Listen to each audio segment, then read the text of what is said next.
Bonjour à toutes, me revoilà pour une deuxième vidéo, c'est vraiment la deuxième vidéo de la journée et c'est pour réaliser justement une revue justement sur mes cheveux rouges parce que vous avez été plus que nombreuses à me demander si j'ai dû décolorer, quelle couleur j'utilise, etc., etc.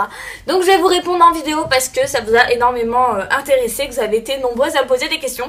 Du coup on va commencer avec les questions que j'ai eu le plus souvent. Si je regarde en bas c'est que j'ai mes petites notes pour vraiment ne rien oublier. Donc en général la première question qui revient est quelle est la couleur que tu utilises. Donc moi celle que j'utilise en général c'est la Olia, c'est la 6.66. Donc c'est ce qu'on appelle un rouge parfait. Ou sinon j'utilise la L'Oréal Magie Rouge qui est très bien aussi, vous pouvez les trouver en boutique de coiffeur. Elles sont très bien. En général on me demande souvent quelle est ta couleur nanani parce que moi j'arrive pas à avoir la même couleur, etc. Donc on va revenir sur le vif du sujet juste après, c'est justement là où je veux en venir. La question prochaine est comment fais-tu pour que ta couleur reste? Justement, j'utilise ce qu'on appelle un repigmenteur. Un repigmenteur est quelque chose qui va donner un petit peu de l'éclat à votre cheveu, donner cette couleur rouge ou comment dire, ou une autre couleur, hein, peu importe, à votre cheveu. En fait, votre cheveu va se nourrir de ce repigmenteur-là. Pour ma part, moi, j'utilise le repigmenteur de chez Mulato. Donc, c'est un soin, justement, crème rouge de Venise. Celui-ci s'appelle. Et je vous en parlerai, justement, un petit peu plus tout à l'heure. Je vous le présenterai. Et j'utilise également les Crazy Color, également, de chez Rainbow, ça s'appelle. Donc, voilà, c'est également quelque chose pour repigmenter le cheveu. Ensuite, as-tu eu besoin de décolorer tes cheveux naturels? Oui, j'ai eu besoin de décolorer mes cheveux. Alors, on va faire un petit retour capillaire pour ce moment-là. À l'époque, j'étais blonde platine, j'avais même des mèches roses à une époque. Ensuite, je me suis teint les cheveux en brun, en acajou. Et ensuite, j'ai fait du noir, complètement noir. Du coup, autant vous dire que sur du noir, aucune couleur ne prenait. J'avais essayé de faire un rouge, au final, ça ne prenait qu'aux racines, c'était vraiment laid. Donc, ouais, donc c'était pas joli du tout. D'ailleurs si vous allez dans mes toutes premières vidéos je pense que vous pouviez retrouver cette couleur là. Enfin bref, et du coup j'ai dû décolorer mes cheveux à 2-3 reprises quand même. Le produit, parce que du coup j'en ai essayé des produits énormément, et le produit qui a le mieux marché pour ma part c'était l'Effaceur de chez L'Oréal. Donc ça c'est un produit juste génial, par contre sachez que ça vous abîme le cheveu. Pour appliquer ce produit vous êtes obligé, c'est une sorte de poudre en fait que vous mélangez avec l'oxydant, donc c'est une sorte de poudre que vous mélangez et avec vous allez venir le frotter sur les pointes. Donc autant vous dire que le frottement abîme énormément le cheveu, plus cet Effaceur là abîme énormément le cheveu. Donc sachez que si vous voulez passer à une couleur assez vive, assez prononcée, il faudra décolorer en général. C'est ce qui est recommandé. Ensuite, quand refais-tu ta couleur et combien de fois? Alors, à savoir que je refais ma couleur une fois tous les mois. Tous les mois, ou pas forcément, ça dépend, j'essaye d'espacer. C'est à partir du moment en fait où mes racines à ce niveau-là se voient. Donc là, elles se voient un petit peu, mais j'attends encore un peu parce que ça fragilise quand même vachement le cheveu, donc j'attends un petit peu. J'ai oublié de vous préciser aussi également que la couleur, je ne l'applique que sur les racines, je ne descends pas du tout sur les pointes. Je descends à la rigueur à mi-longueur à ce niveau-là, mais je ne descends pas du tout sur les pointes. Au niveau justement maintenant on va passer sur le rituel un petit peu de ma coloration. Donc je fais une fois par mois donc ma couleur comme je viens de vous le dire. Donc c'est la Olia 6.6 ou la Magie Rouge que je dilue en fait avec de l'oxydant à 30%, en 30 volumes. À savoir que le Magie Rouge en fait c'est une couleur qui permet de décolorer puis de recolorer le cheveu. À savoir. Ensuite, une fois par semaine, je fais mon repigmenteur Mulato. Donc c'est ce que je vous ai dit tout à l'heure. Donc c'est une couleur assez rouge. Des fois, vous avez même des petits reflets. Bah là, on peut le voir au soleil. J'ai des petits reflets légèrement rosés que j'aime beaucoup. Voilà. Et ensuite, une fois par mois également, je refais, quand ma couleur a besoin d'un petit peu de peps, un petit peu plus de rouge, je refais ce qu'on appelle un Crazy Color. Donc là, c'est un repigmenteur également en teinte Fire.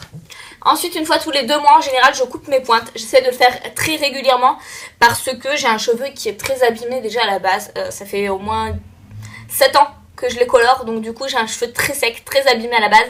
Et j'essaie d'en prendre plus soin possible. Donc je coupe assez souvent les pointes, ouais.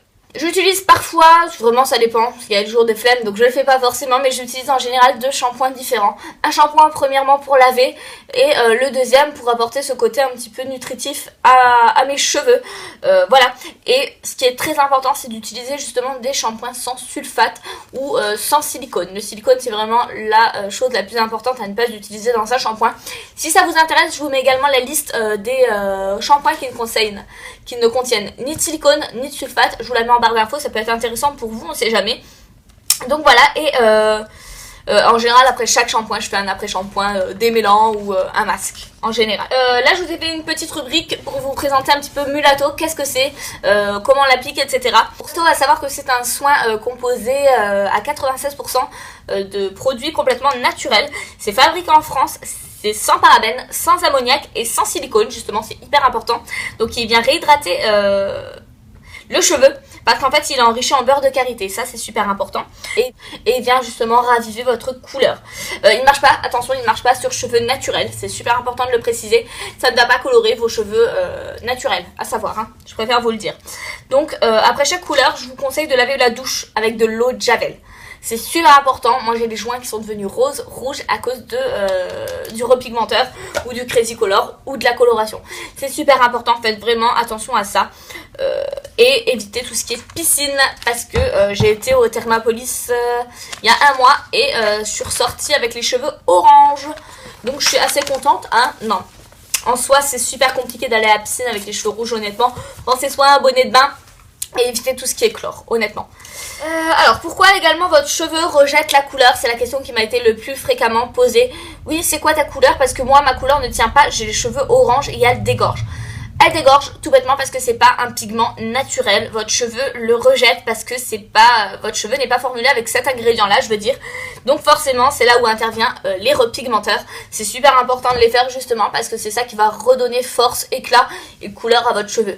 Mais c'est normal, votre couleur en fait rejettera à chaque fois le pigment. C'est tout à fait normal. Et c'est là où on voit si un cheveu est entretenu avec un repigmenteur ou pas, ça se voit puisqu'on a les pointes un petit peu orangées et c'est pas beau du tout. Alors maintenant on va passer à la partie recommandations, ce que je préconise, ce que je vous recommande. Je vous recommande de ne plus utiliser de sèche-cheveux. Si vous devez le faire, vous laissez sécher à l'air libre en fait, hein. Et si vous devez le faire, je vous conseille d'utiliser un protecteur thermique, donc un protecteur de chaleur. Vous vaporisez ça en fait sur vos cheveux comme ça, justement avant de passer au fer à lisser ou au sèche-cheveux, parce que c'est hyper important. Vous n'avez pas de parabènes dans celui-ci vient de chez, c'est la gamme Flatliner et c'est la gamme Kerasoin, c'est la gamme du boutique de coiffeur celui-ci. Donc celle-ci est très bien et je vous conseille vivement de mettre un protecteur thermique pour tout. À chaque couleur aussi, ça c'est hyper important, c'est un petit point plus, c'est un petit point pratique. Je vous conseille de bien appliquer justement une crème sur tout le pourtour de votre crâne, sur les oreilles également, puisque vous savez, votre couleur va marquer au niveau de la peau. Donc je vous conseille d'en mettre tout le long et tout le tour, quelque chose d'assez gras, genre soit de la Biafine, de la Nivea, ou même vous pouvez mettre si vous voulez de la vaseline, parce que c'est quelque chose d'hyper gras. Et il faut bien sûr bien nourrir, bien hydrater, bien entretenir ses cheveux, c'est hyper important. Vous faites des couleurs, ça assèche le cheveu, ça ouvre toutes les écailles justement de votre cheveu. C'est important justement de les refermer en faisant un soin, en évitant justement la fibre capillaire qu'elle soit fragilisée. Et ensuite, pas plus d'une coloration par mois. Et encore une par mois, c'est déjà limite à savoir. Faut éviter d'en faire une en dessous. Hésitez vraiment, essayez d'espacer un maximum justement vos couleurs. C'est par exemple, moi là je vois déjà mes racines, mais je vais attendre encore un peu parce que j'ai trop peur de fragiliser mes cheveux. Et voilà. Et ah oui, une grosse chose que je tenais à vous dire. Méfiez-vous avec les cheveux rouges, c'est super beau, c'est hyper machin, c'est beaucoup d'entretien. Je préfère vous préciser, c'est énormément d'entretien. Sachez que justement à tous les 2 shampoings, je me fais un repigmenteur, voilà. C'est hyper contraignant, il y a beaucoup d'entretien. Et sachez également que vous flinguez tous vos vêtements, toutes vos housses de couette, toutes vos draps, etc., toutes vos serviettes. Voilà, je suis obligée d'utiliser des serviettes noires pour éviter de les tacher ou des serviettes rouges pour éviter de les tacher avec la couleur de mes cheveux. Les joints de la douche aussi, pensez à bien les désinfecter avec de la javel. Tout ce qui est également thé d'oreiller, c'est une horreur. À l'époque j'avais les thés d'oreiller noirs et on voyait à travers qu'il y avait du rouge dessus, donc voilà. Et j'ai également les bretelles de mes soutiens-gorge en général qui sont tachées de rouge. Donc sachez que oui, c'est très beau, c'est voilà, mais il y a énormément de contraintes. En tout cas je suis contente de cette couleur là, je ne repartirai pas sur une autre couleur parce que je trouve que c'est une couleur vraiment vibrante, vraiment vivante et j'aime beaucoup ce genre de couleur là. Donc je vous la conseille, mais je la conseille qu'aux personnes qui sont prêtes justement à être contrainte de donner du repigmenteur tous les 2 shampoings, etc. Refaire les couleurs régulièrement, etc. Que les personnes justement qui peuvent l'entretenir. Parce que sur le long terme, honnêtement, déjà ça coûte cher. Honnêtement ça coûte cher parce que rien que ce bidon là, juste pour refaire tous les 2 shampoings, il coûte 31 €. Pareil, les Crazy Color, si vous voulez, je vous ai mis le lien dans la barre d'infos. Il y a un vendeur sur Amazon qui les vend à 14 € les 4, donc c'est là où je l'ai acheté. Mais en général, c'est 8-9 € la petite boîte, la petite dose entre guillemets. Donc ouais, c'est assez cher en général. Vous avez également tous les soins qui sont assez onéreux en général. Donc vraiment, c'est un coût aussi également, faut quand même penser. Même les couleurs, les colorations, hein. C'est vrai que même si vous les faites chez vous, ça a quand même un coût finalement. Donc voilà, je tenais à vous avertir si vous souhaitez faire cette couleur là, parce que vous avez été nombreuses à me dire oui et tout, j'attends ta vidéo pour me faire les cheveux rouges. Ça peut être compliqué, honnêtement, il faut avoir envie. Après, je vois beaucoup de personnes aussi qui retournent à leur couleur naturelle après le rouge ou après en brun, en noir, etc. Parce que c'était trop compliqué justement à entretenir. Il faut réfléchir, il faut poser le pour, le contre et après on voit. En tout cas, j'espère que cette vidéo vous aura plu. Si vous avez encore des questions, parce que c'est possible que je n'ai pas répondu à toutes vos attentes, c'est vrai que pour moi c'est clair, mais pour d'autres beaucoup moins, n'hésitez pas à me le dire en commentaire. Je me ferai un plaisir de vous répondre. En tout cas, je vous fais de gros bisous et je vous dis à la prochaine. Bye!